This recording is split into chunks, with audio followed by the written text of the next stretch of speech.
তাই না বাপি? মাত্র দুদিন হলো শহর থেকে আমি গ্রামে এসেছি, এর মধ্যেই আমি তোমার কাছে বোঝা হয়ে দিলাম বাপি? আরে মা না, মেয়েদের শ্বশুর বাড়িটা হলো বাপের বাড়ি।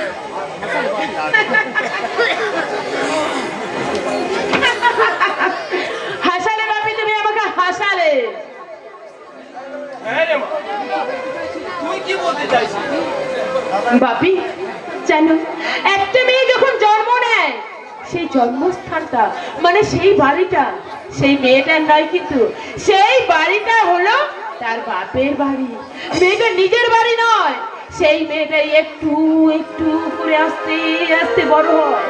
তারপর বাবা ধুমধাম করে তাকে বিয়ে দিয়ে তার স্বামীর হাত ধরে তাকে শ্বশুর বাড়ি পাঠিয়ে দেয়। আর মেয়েটা তার স্বামীর হাত ধরে একটা অজানা অচেনা পরিবারের কাছে চলে আসে। তখন মেয়েটা মনে মনে ভাবে সেই বাড়িটা হয়তো বা তার, কিন্তু না না বাপি না, সেই বাড়িটা কিন্তু তার নয়, সেই বাড়িটা হলো তার শ্বশুর বাড়ি। কিছুদিন পরে সেই মেয়েটার শ্বশুর শাশুড়ি সবাই মারা যায়। তারপর মেয়েটা মনে মনে ভাবে এবার হয়তো সেই বাড়িটা তার হবে, কিন্তু না, তখনও সেই বাড়িটা কিন্তু সেই মেয়েটার হয় না বাপি, সেই বাড়িটা হয় তার স্বামীর বাড়ি। তারপরে সেই মেয়েটা তার পুত্র সন্তানকে ধীরে ধীরে বড় করতে থাকে। তারপর পুত্র সন্তান বড় হয়, দেখতে দেখতে পার হয়ে যায় অনেকগুলো বছর। তার স্বামীও পরলোক গমন করে।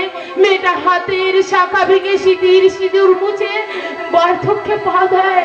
তখন মেয়েটা মনে মনে ভাবে যাক, এতদিন পর এত ঝড় ঝঞ্ঝার পর এবার হয়তো সেই বাড়িটা তার হবে, কিন্তু না না বাপি না, তখন সেই বাড়িটা হলো গিয়ে তার ছেলের বাড়ি। আসলে কি জানো বাপি, এই আমাদের সংবিধানে 33% ভোট মেয়েদের জন্য সংরক্ষিত আছে, কিন্তু একটা মেয়ের জন্য এই পৃথিবীতে একটা নিজের বাড়ি নেই বাপি, একটা নিজের বাড়ি নেই, একটা নিজের বাড়ি নেই। করেছো করেছো বাপি, অন্যায় করেছে, হ্যাঁ হ্যাঁ করেছো। এতগুলো দিন এতগুলো বছর তুমি তোমার স্নেহ ভালোবাসা মায়া মমতা এই সব কিছু থেকে আমাকে আমাকে বঞ্চিত করেছো বাপি, আমাকে বঞ্চিত করেছো। আরে এত যন্ত্রণা দুঃখ তোর মনের মধ্যে। আচ্ছা বাপি, আমাকে একটা কথা বলো তো, এই শহরের শিক্ষা আর গ্রামের শিক্ষার মধ্যে পার্থক্যটা কোথায়? অ কথা, এদেশের অ কথাটা বাইরে গেলে কি পাল্টে যাবে, নাকি এদেশের এবিসিডিটা বিদেশে গেলে বদলে যাবে?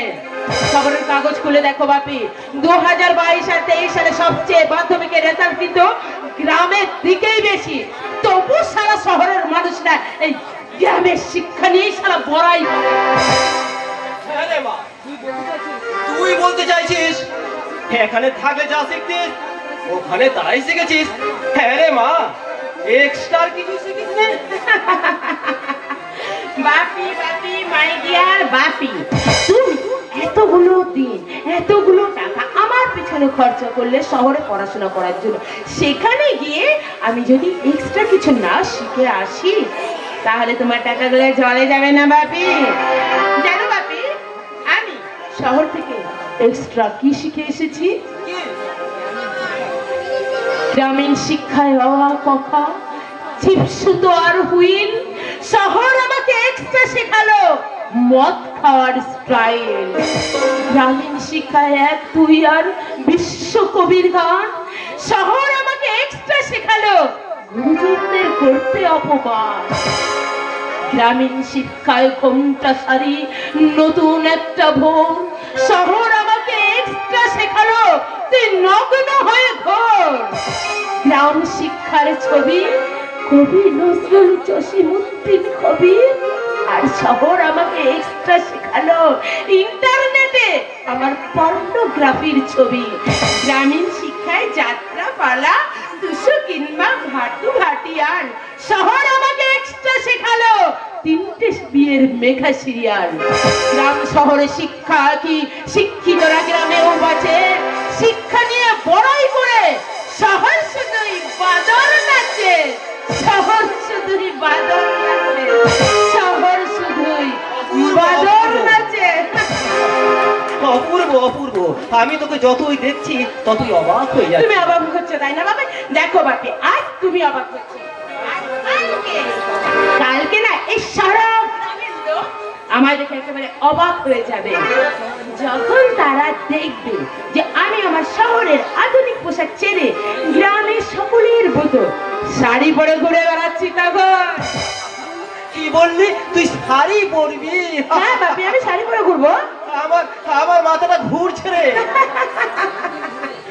শোনো বাপি, এই পর 2 দিন ধরে আমি এই গ্রামের বুকে আলটা মডার্ন হয়ে কেন ঘুরে বেড়াচ্ছিলাম বলো তো? কেন? ঠিক তাই। আসল কথা কি জানো বাপি? এই আজকাল এই বাবা মাদের নতুন একটা স্টাইল হয়ে গেছে। আরে বাবা, ছেলে মেয়েরা মাধ্যমিক উচ্চ মাধ্যমিক পড়ার পরে পাড়া প্রতিবেশীদের দেখানোর জন্য না, তার স্টাইল করে পয়সা খরচ করে ছেলে মেয়েকে পড়াশোনার জন্য বিদেশে পাঠিয়ে দিচ্ছে। আর ওই ছেলে মেয়েগুলো বিদেশে যে পড়াশোনা করে চাকরি পাচ্ছে, চাকরি পেয়ে তারা বরাবরই বিদেশে পার্মানেন্ট হয়ে যাচ্ছে। আর বিদেশ তো বাপি বরাবরই স্বার্থপর, তাদের দিয়ে বিদেশের উন্নতি করিয়ে নিচ্ছে। হ্যাঁ রে মা, হ্যাঁ ভুলটা তো সেই বাবা মা। অবশ্যই অবশ্যই বাপি, অবশ্যই।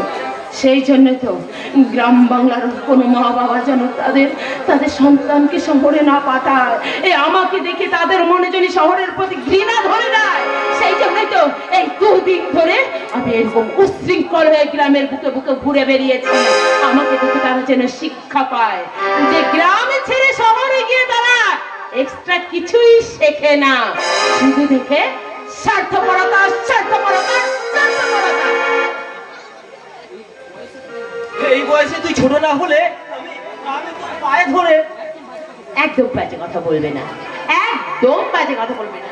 শোনো বাপি, তোমাকে আমি একটা পরিষ্কার কথা বলে যাচ্ছি, বিয়ে যদি আমাকে করতেই হয় তাহলে কিন্তু আমি এই গায়ের ছেলেকে বিয়ে করবো। হ্যাঁ, খুব ভালো, খুব ভালো। আমি কাল থেকে তোর জন্য পাত্র খোঁজা শুরু করে দিচ্ছি।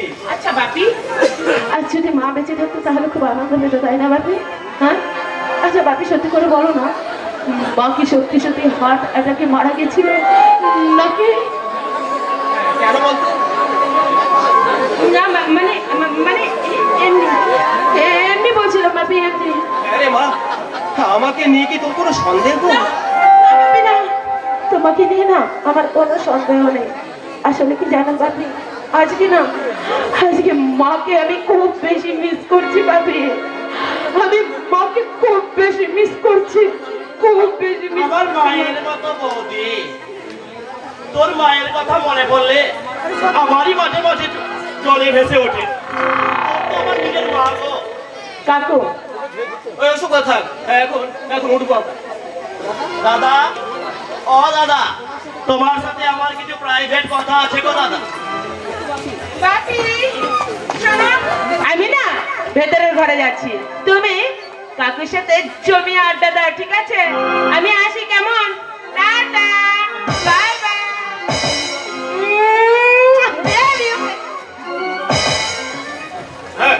বলবি বল। না কা যেটা কিছুই বোঝে না। বলি বলি আজকে দিনটা কি গো, মনে নাই নাকি? আজ 28 চৈত্র গো, 28 চৈত্র।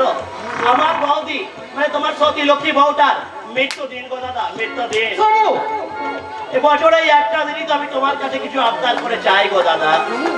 সমু, রানীমা গো রানীমা, আরে ও চম্পা চামলি ঢানা লগু, তোরা ঢোল বাজা গো, ঢোল বাজা। আমার দাদা আমাকে এখন কিছু বলবে। বলো দাদা, বলো কি বলবে বলো। আর কতদিন তুমি আমাকে ব্ল্যাকমেল করবি বলতে পারিস ভাই? না দাদা, আমি এর আগেও তুই আমার কাছ থেকে একটা একটা করে প্রোফাইল লিখে নিয়েছিস। আজও লেখাবো গো দাদা, আজও লেখাবো। ওই ঘরটা, ও দাদা, ও দাদা, ঘরটা তুমি আমার নামে লিখে দাও না গো দাদা। চিন্তা করো না গো দাদা, চিন্তা করো না। এই বাড়িতে তোমরাই থাকবে, বাড়িটা থাকবে শুধু আমার নামে, আর তোমরা থাকবে আমার কি তোদাস হয়ে গো, কি তোদাস হয়ে। এই এই তোর ঘর বাড়ি বন্ধ করে দিবি, তারপর থেকে ঘর বাঁধিয়ে যাচ্ছে না। কিন্তু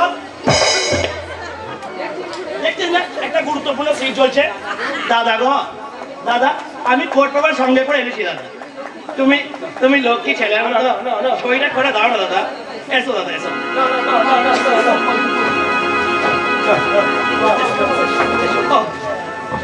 সইটা করে দাও।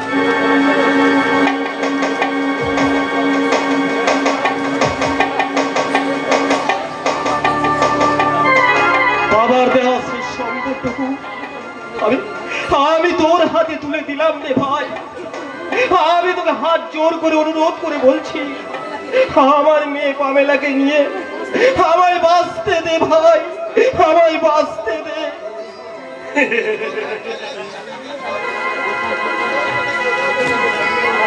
আহারে, নিজের দাদাকে এইভাবে কাঁদতে দেখে আবার আবার খুব কষ্ট হয়। এই বুকের ভেতরটা কেমন যেন মোচড় দিয়ে ওঠে। আর আমি হলো, আমিও তো একটা মানুষ নাকি? আরে মায়া মমতা ওসব তো আমার শরীরেও আছে নাকি? দাদা গো, এই বাড়িটাই তোমার শেষ সম্বল নয় গো দাদা। এর চেয়েও একটা অমূল্য রতন তোমার কাছে আছে, যেটাও আমি সময় মতো ঠিক ছিনিয়ে নেব। আমার কাছ থেকে হাজার হাজার বার টাকা নিয়েছে, এখানে 10টা দিচ্ছে, ছেলে নাচে না হচ্ছে। এই দেখো, হঠাৎ করে এত উত্তেজিত হয় না গো মাসি। এতে প্রেসার বাড়ে, সুগার বাড়ে, কোলেস্ট্রল বাড়ে। বাড়াবাড়ি করো না গো মাসে। মহারানী যখন কাজের দায়িত্ব নিয়েছে তখন কবে হবে, কবে হবে? আমি মরলে আমার চোখের সামনে ওই লতার সংসারটা যেন ভেঙে খানখান হয়ে যায়, সেটা ভেবেই তোদের এই মহারানীকে আমি কত কত টাকা দিয়েছি। যখন যা চেয়েছে আমি তাই দিয়েছি। এই তো সেদিন ওই বাগদি পাড়ার দুলে বাগদির কচি বউটাকে আমি ফুসলে এনে এই হারামির হাতে তুলে দিলাম। হারামিটা কেমন ওই কচি বউটাকে কলকাতায় নিয়ে বিক্রি করে দিল। চিন্তা করো না গো মাসি, চিন্তা করো না। ও ভাঙনের খেলা আমি কবে শুরু করে দিয়েছি। এতদিন সালা সিঁদুরটা ছিল বলে কিছু করতে পারছিলাম গো মাসি। এবার আমি এক দিলে 2 পাখি মারবো গো মাসি, 2 পাখি মারবো। আরে ওইটা ওদের সংসারটাও ভাঙবে, আর আমিও কোয়েলকে সোনাগাছিতে বিক্রি করতে পারবো রে। তোমার প্ল্যানটা কি বলো তো মহারানী? প্রতিদিন বিকালে গোলাপ বাগানে ফুল তুলতে যায় কোয়েল, কালও যাবে। আমি ওর পেছনে সুশান্তকে লেলিয়ে দেবো। সুশান্ত আমার কোয়েলকে খুব যত্ন করে আদর করে রেপ করে দেবে। রেপ হয়ে যাওয়ার পর এই মাসি গ্রামের সবাইকে জড়ো করে কোয়েলকে অসুখী বলবে। আর আমার কোয়েল মনের দুঃখে তখন নদীতে ঝাঁপ দিতে যাবে। আর আমি অমনি কোয়েলকে ঝপ করে ধরে সোনাগাছির খাপে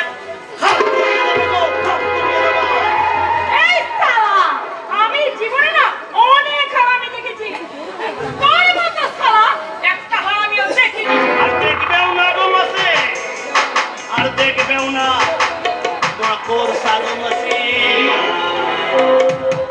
আমি হলাম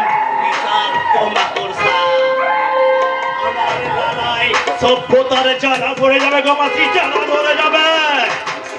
ঠিক আছে, এখানে মায়ের স্বার্থ আর তোমার স্বার্থ বুঝলাম, কিন্তু এখানে আমি কেন করব? এতে আমার স্বার্থ কি? একটাই স্বার্থ, এর জন্য তুই অর্থ পাবি। অর্থ? ওরে, দে, দে। এই নিন স্যার, আপাতত 50,000, কাজ শেষ হলে আরো 50,000 পাবে। কোয়েলকে বিক্রি করে মহারানী কমপক্ষে 5 লক্ষ টাকা পাবে, আর আমার বেলায় মাত্র 1 লক্ষ টাকা। এই নিন স্যার, কথাটা কম বল দেখি, কথাটা কম বল। ছেলেটা ভালো ছিল গো মাসি, কিন্তু দিন দিন কেমন যেন লোভী হয়ে যাচ্ছে গো মাসি। সেটা তোমাদের ব্যাপার, আমার শুধু চাই ওই পরিবারটা ধ্বংস। এবার আমি ধ্বংসের সিরিয়ালটাই দেখাবো গো মাসি। মির্জাপুরের শয়তানি দিয়ে গো মাসি ভালো ভালো রান্না করি, রাতে খাওয়া দাওয়া করে নিশ্চিন্ত ভাবে ঘুমিয়ে পড়ি। মরণ। সকাল সকাল তোমাকে তো আবার কাজে লেগে যেতে হবে গো মাসি। আমি চাণক্যের বুদ্ধি দিয়ে, শকুনির চাল দিয়ে, ধ্বংসের স্টাইলে কাল থেকে শুরু করব একটা T20 ম্যাচ। যে ম্যাচের চিয়ার লিডার হবে এই মাসি, আম্পায়ার হবে পুলিশ, তুমি কি হবে? আর আমি হব ওই খেলার ম্যান অফ দ্য ম্যাচ।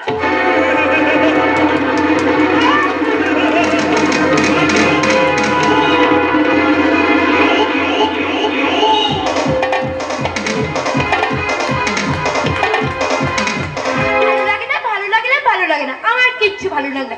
সেই মানুষটা কবে কলকাতায় গেছে, সেখান থেকে জেগে না আছে একটা ফোন, না আছে একটা চিঠি। দূর, আমার কিচ্ছু ভালো লাগে না।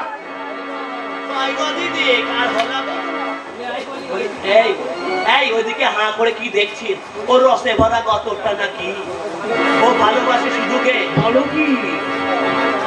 আমার ভাবতেও অবাক লাগে রে সুশান্ত, এই গ্রামে তোর মতো একটা হ্যান্ডসাম মরদ থাকতে, সেতে কোয়েল পাখি কিনা ডিম পারবে সিঁদুর বাসায়। তবে কি আর করা যায় বলো তো মহারানী? শোন, তুই নষ্ট করে দে সিঁদুর ভালোবাসাকে, তুই কোয়েলকে রেপ করে দে, শরীরের খিদেটাও মিটবে আর মনের জ্বালাটাও মিটবে। বুঝেছি মহারানী, বুঝেছি। তার মানে তো এক ঢিলে 2 পাখি। আরে মহারানী, তুমি বুঝতে দেখো, আমি দেখে দেখি।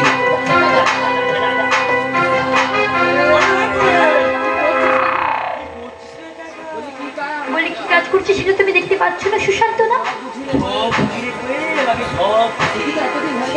এতদিন হলো গ্রাম ছেড়ে শহরে চলে গেছে, তোর মনটা যে তাকে ভুলে গেছে। আমি কি বুঝি না রে কোয়েল? তার জন্যই বুঝে তুমি কটা ঘরে নুনের ছিঁড়ে দিতে এসেছ। না রে, না না না না,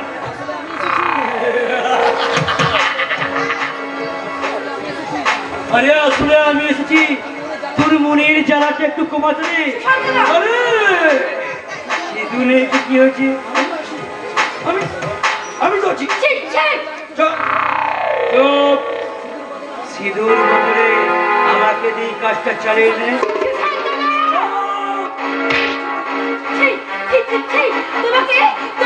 ঘৃণা করছি।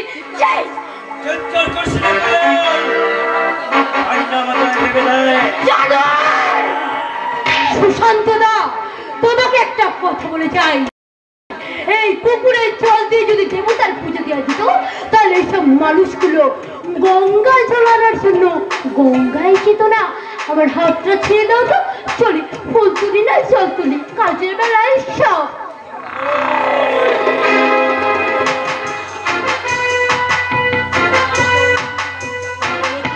অন্য কিছু ভাবতে হবে না।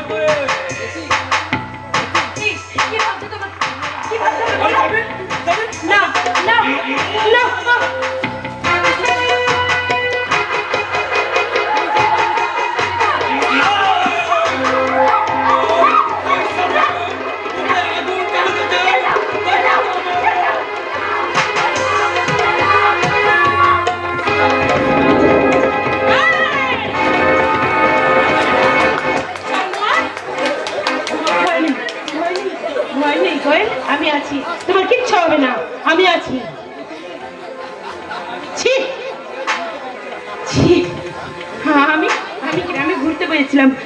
চিৎকার চেঁচামেচি শুনে আমি ছুটে আসি, তারপর দেখি ছি সুশান্ত, ছি, এরকম একটা জঘন্য কাজ করতে তোমার বিবেক এতটুকু বাঁধলো না?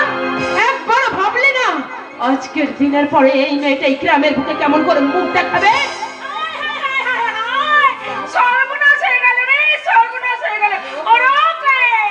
এরপর যে তোর জলে ডুবে মরা ছাড়া আর কোনো উপায় রইল না। কাকিমা চুপ চুপ করুন, একদম চুপ করুন। কেন চুপ করবো? আমি একদম ঠিক কথা বলেছি।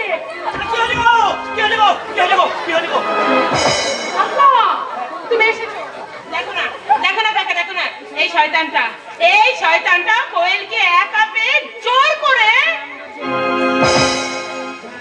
নাম না ছেলে। হ্যাঁ রে, তোর নাগরটা নাই দেখে, গ্রামে নাই দেখে একবারে একা পেয়ে ফাঁসিয়ে বসে আছি। মুখপুরি কোথাকার? ওকে কে কোথায় আছো গো? ছুটে এসো গো, আমাদের গায়ের মেয়ে সর্বনাশ হয়ে গেল গো, ছুটে এসো। চুপ করুন, আপনি দয়া করে চুপ করুন।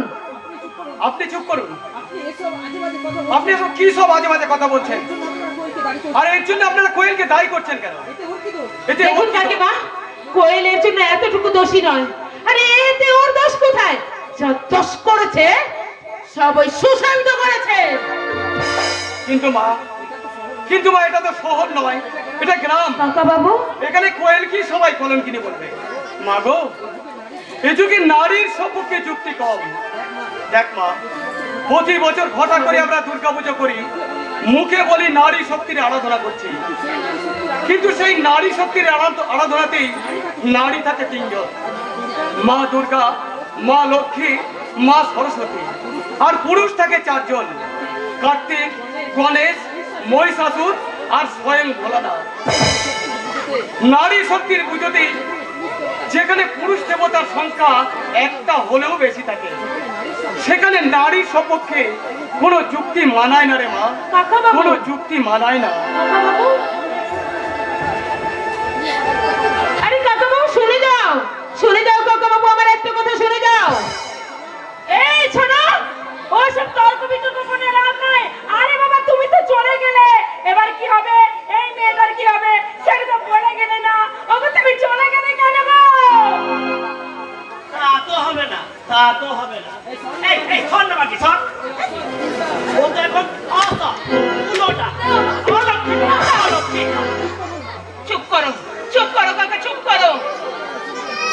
এই কথাগুলো শুনতে আমার মোটেও ভালো লাগছে না। না কোয়েল না, একদম কাঁদবে না, একদম না। আমি আছি, কেউ না থাকুক তোমার পাশে, আমি তো আছি, তোমার পাশে। আমিও তোমাদের সঙ্গে আছি। কোয়েলকে সিনগাহারি করার জন্য আমি তোকে অ্যারেস্ট করতে বাধ্য হচ্ছি। আমি তো দাদা। So what? এই মুহূর্তে আমি একজন পুলিশ অফিসার, আমার কাছে সম্পর্ক দেখছে আইনের আদর্শ আগে। মহারানী, কিছু একটা করো, তাহলে দাদা যে আমাকে অ্যারেস্ট করে নিয়ে চলে যাবে। আমি আর কি করবো বল? সত্যি তো তুই আইনের চোখে অপরাধী বটে। ইন্সপেক্টর, আপনি ওকে অ্যারেস্ট করে নিয়ে যান। হ্যাঁ, তা না হয় করবেন, কিন্তু এই গ্রামে ওকে যে রাখা যাবে না। কি? এই গ্রামে ওকে রাখা যাবে না তো কোয়েল কোথায় যাবে? জাহান্নামে যাবে না, জাহান্নামে যাবে। ওর মতো একটা নষ্ট মেয়ে মানুষ গ্রামে থাকলে গ্রামের আর 5টা ছেলে নষ্ট হবে। এইভাবে একটা নিরহ মেয়েকে তোমরা এইভাবে গ্রাম ছাড়া করতে পারো না কাকা, কিছুতেই না। কোয়েলকে এই গ্রাম ছাড়া কিছুতেই করতে পারবে না, আমি থাকতে অন্তত পারবে না, কিছুতেই না। এই গ্রামে থেকে করবে না কি, লাভ করবে না কি, সবাই ওকে ছি করবে না। হ্যাঁ, এই গায়ে কেউ ছায়া মারাবে না, কেউ ওকে দেখে সবাই ঘৃণায় থুতু করবে না, কারণ গঙ্গা ময়লা হয়ে গেছে। একটা কথা মাথায় রাখবেন, গঙ্গার জলে ভেসে আসো কোনো একটা শুকনো মালা দেখে গঙ্গার জলকে কোনোদিন অপবিত্র ভাববেন না। হতে পারে সেই মালাটা বিসর্জনে কোনো প্রতিমাও হতে পারে, আবার কোন একটা লাশেরও হতে পারে। পারবে না তুমি, ওদের কিচ্ছু বোঝাতে পারবে না মামিনা, কিচ্ছু না। এদেশে অপরাধী কি দোষ করেছে জানার আগেই তাদের বিচার হয়ে যায় মামিনা, তাদের বিচার হয়ে যায়। তাই তো মরা ছাড়া আমার আর কোনো উপায় নেই মামিনা, মরা ছাড়া আমার কোনো উপায় নেই। আছে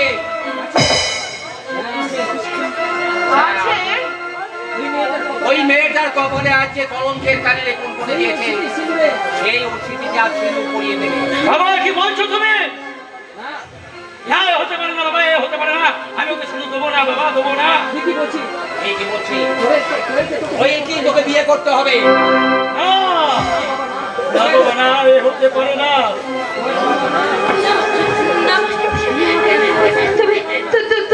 তুমি আমাকে এত বড় শাস্তি দিতে পারো না, কখনো না, তুমি আমাকে এত বড় শাস্তি দিতে পারো না।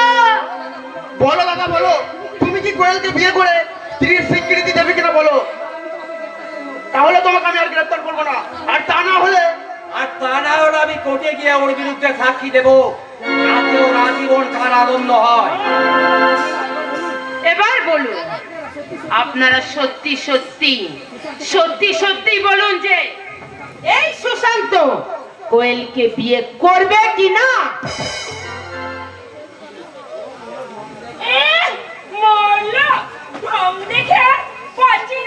এমন কলঙ্কিনী মেয়েকে ঘরের বউ করতে হবে। তবে তুমি শুনে রাখো বাছা, তুমি আমার কাছে চিরকাল কলঙ্কিনী আর কলঙ্কিনী হয়েই থাকবে।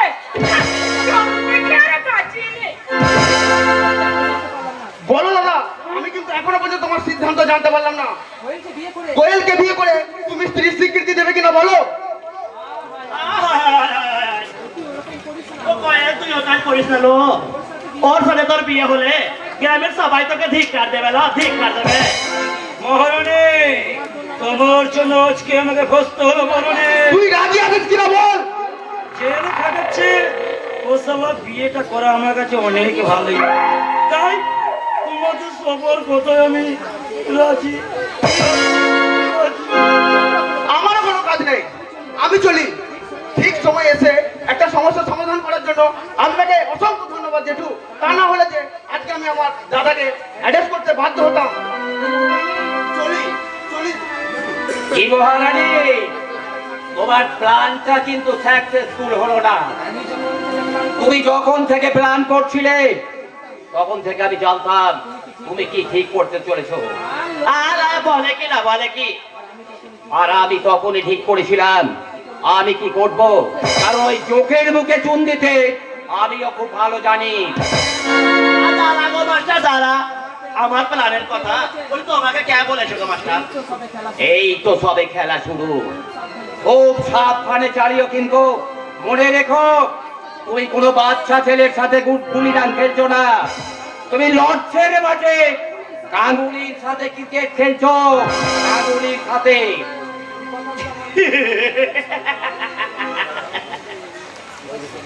এই কথাগুলো আমার মনে থাকবে গো মাস্টার, মনে থাকবে। তবে আপনার কাছে যে খেলাটা ক্রিকেট, ওটা আমার কাছে পাসা গো মাস্টার, পাসা। শেষ চলে আমি জিতবই।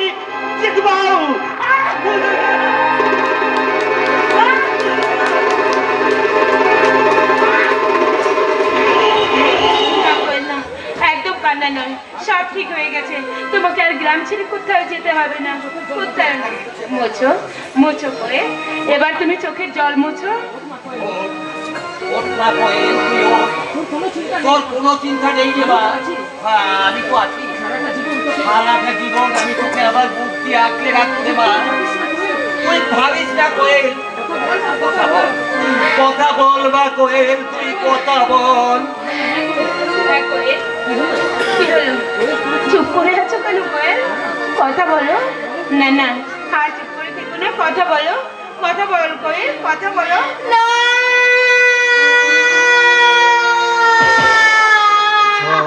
উঠেছে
আমি দেখেছিলাম সেই স্বপ্ন আজ আমার সার্থক হতে চলেছে। কষ্টকে সম্বল করে ছেঁড়া কাপড়ে শরীর থাকলেও আজ আমার খুব আনন্দ হচ্ছে, খুব আনন্দ হচ্ছে। সেই আনন্দের কথাটা কি আমি জানতে পারি? আরে বাবা, সেই আনন্দের কথাটা হলো আর সিধু আর তার বন্ধু একসঙ্গে মঞ্চে গান গেয়েছে গো। কি বললেন? হ্যাঁ, সিধু মঞ্চে উঠে গান গাইছে? হে আমি কল্পনা করতে পারছি না লতা, হে আমি কল্পনা করতে পারছি না। চোখ বুঝলি আমি দেখতে পাচ্ছি হাজার হাজার দর্শক, আর মঞ্চের মধ্যে আলো, আর সেই রঙিন আলোয় হয়েছে আমাদের সিধু। আর দর্শক করতালি দিচ্ছে, আর সিদ্ধার্থ গাইছে। देखा ना है रे सोचा ना है रे रंगी जाने देखा कदमों पे तेरे निकले मेरा है बस ही गरमा। देखा ना है रे सोचा ना है रे रंगी जाने देखा कदमों पे तेरे निकले मेरा है बस ही गरमा।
ভাবছিলাম আমি জেগে জেগে স্বপ্ন দেখছি, আর স্বপ্ন দেখতে দেখতে আমি যে কখন বিভোর হয়ে পড়েছি।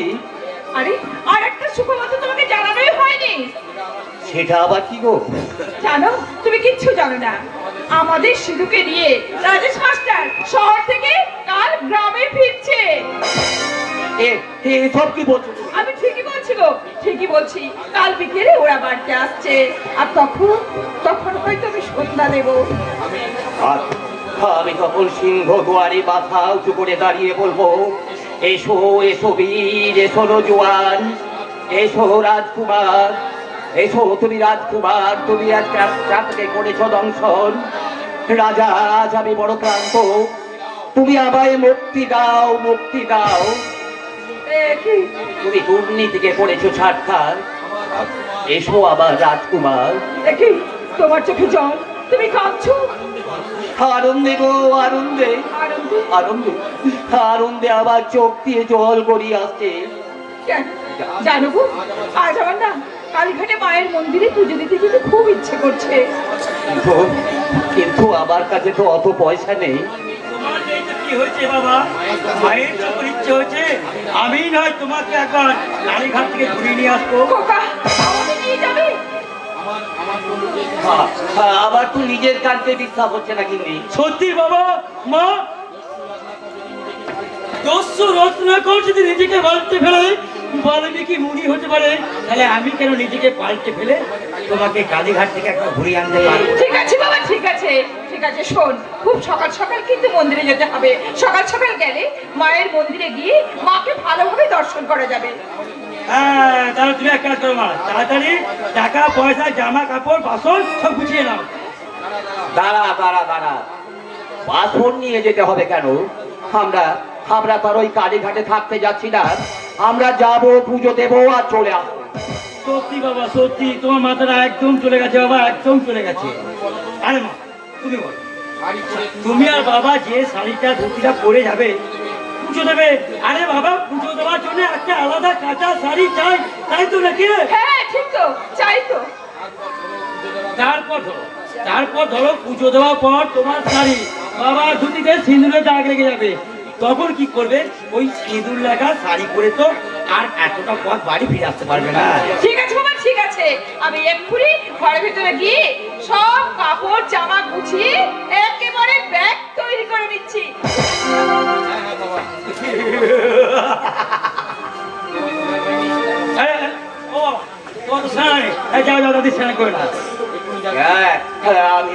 আমি এক্ষুনি যাচ্ছি বাবা, আমি এক্ষুনি যাচ্ছি।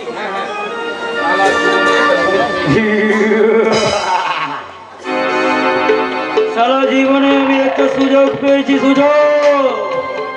আরে এই সুযোগটা তুই আমাকে কাজে লাগাতে হবে, কাজে।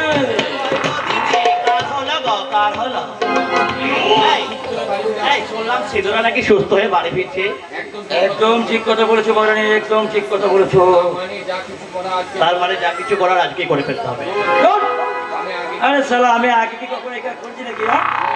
আরে মহারানী, আমানি, তুমি আমাকে একটু বুঝিয়ে বলো আমাকে কি করতে হবে। কিচ্ছু না, প্রথমে মনটাকে একটু শক্ত কর। শোন, শ্রীরামপুর স্টেশনে যখন ট্রেনটা গিয়ে দাঁড়াবে, তখন কালীঘাট এসে গেছে বলে মা বাবাকে সঙ্গে নিয়ে নেমে পড়বি। তারপর স্টেশনের বাইরে চায়ের দোকানে বেঞ্চে ওদেরকে বসিয়ে রেখে বলবি, তোমরা এখানে বসো, তো আমি তোমাদের জন্য ফুল কিনে আনছি। তারপর মা আমাদেরকে বিশ্বাস করে চায়ের দোকানে বসে থাকবে, আর তুই টাউন ট্রেনটা ধরে সোজা বাড়ি ফিরে চলবি। তোর বাবা আমার কাছে পয়সা নেই, তারা আর বাড়ি ফিরতে পারবে না। আরে আরে ওই অপর যাবি ঢাকা লোক, এই রোল বাজারে,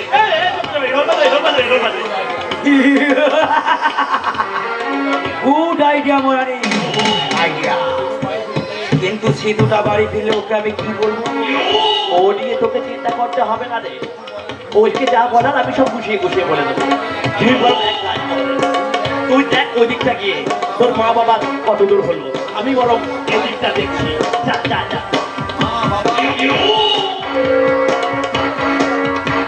আরে ও মা, বাবা, তাড়াতাড়ি রেডি হও।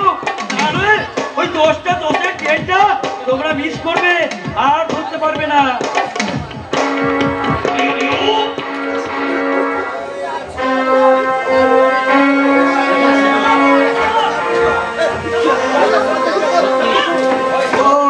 জানি না কোথায় আছো তুমি, কত দূরে আমার মনের কথা জানতে যদি পারো সামনে এসো, কাছে এসে ভালোবাসো। যদি পারো সামনে এসো, কাছে এসে ভালোবাসো। কে যাবে সুর হৃদয়ে তোমার, কে যাবে হৃদয়ে তোমার। এই গানা আমার, ও গানা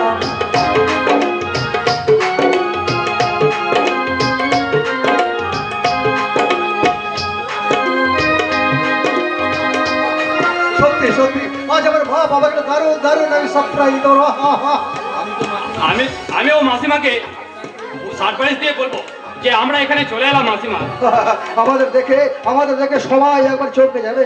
জানো বন্ধু, জানো এই এতদিন পর এই গ্রামে ফিরে এসে আজ আমার ভীষণ ভীষণ ভালো লাগছে। আজকে আমার মনে হচ্ছে তোমার মনে আছে বন্ধু, তোমার মনে আছে তুমি যেদিন আমাকে গ্রাম থেকে শহরে নিয়ে গেছিলে, সেদিন ঠিক ওই জায়গাটা দাঁড়িয়ে আমার কোয়েল আমার চুলের লুচি হালুয়া নিয়েছিল। তোমার মনে আছে বন্ধু, তোমার মনে আছে? হ্যাঁ মনে আছে। Yes. হ্যাঁ, তো ও কথা আমি ভুলবো কি করে? মানুষ নিজের জন্মদিনের কথা মনে রাখে, আর আমি প্রেমের মৃত্যুদিনের কথা মনে রেখেছি। আরে বন্ধু, তুমি ভাবছোটা কি? ও কিছু না। আমি কিন্তু ভাবছি বন্ধু, তুমি যখন মাকে ফোন করে দিয়েছো, এত করে দিয়েছো, সবাই হয়তো চলে গেছে, আমরা চলে এসেছি। নিশ্চয়ই আমার কোয়েল আমার জন্য সিঁদুর কৌটুনে অপেক্ষা করছে। আর আমার বাবা আমাকে দেখার জন্য ওই দরজার পাশে দাঁড়িয়ে আছে। আর আমার গর্ভধারিণী মা আমাকে ভালো মন্দ করে খাওয়ানোর জন্য ওই সাত সকালে রান্নাঘরে ঢুকেছে। ও বাবা, তুমি এখনই সব ভেবে নিয়েছো? আরে তাহলে বাড়ি গিয়ে কি ভাববে? আরে ভাবছি বন্ধু, বাড়িতে যাওয়ার আগে না এই মায়ের মন্দিরে একবার দর্শন করে আসবো। জানো বন্ধু, জানো তুমি যেদিন আমাকে প্রথম এই গ্রাম থেকে শহরে নিয়ে গেছিলে, সেদিন আমি ওই মায়ের মন্দিরে গিয়ে মনে মনে মাকে প্রার্থনা করে বলেছিলাম, মা গো, আমি যদি কোনোদিন সুস্থ হয়ে বাড়ি ফিরে আসি, সেদিন তোমার দর্শন প্রথম করবো মা। তাই বলছি বন্ধু, আর দেরি নাই বন্ধু, আর দেরি নাই, চলো আমরা যাই ওই কালীঘাট মন্দিরে।